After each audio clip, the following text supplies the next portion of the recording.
चालू घडामोडी 2024. पहिला प्रश्न, नुकतेच राष्ट्रपतीने राज्यसभेवर कोणाला नामनिर्देशित केले आहे? याचे योग्य उत्तर आहे पर्याय क्रमांक 2, सुधा मूर्ती यांना राज्यसभेवरती नामनिर्देशित केलेले आहे.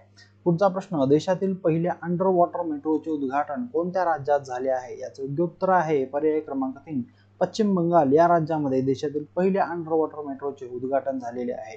पुढचा प्रश्न, गर्भपाताला घटनात्मक अधिकार देणारा जगातील पहिला देश कोणता ठरला आहे? याचे योग्य उत्तर आहे पर्याय क्रमांक 1, फ्रान्स हा देश ठरलेला आहे. पुढचा प्रश्न, डॉक्टर बाबासाहेब आंबेडकरांचा जगातील सर्वात उंच पुतळा कुठे उभारण्यात आला आहे? याचे योग्य उत्तर आहे आंध्र प्रदेश, विजयवाडा या ठिकाणी 206 फूट इतका उंच पुतळा जो आहे डॉक्टर बाबासाहेब आंबेडकरांचा उभारण्यात आलेला आहे आणि याचं नाव जे आहे स्टॅच्यू ऑफ सोशल जस्टिस या असं नाव देण्यात आलेलं आहे.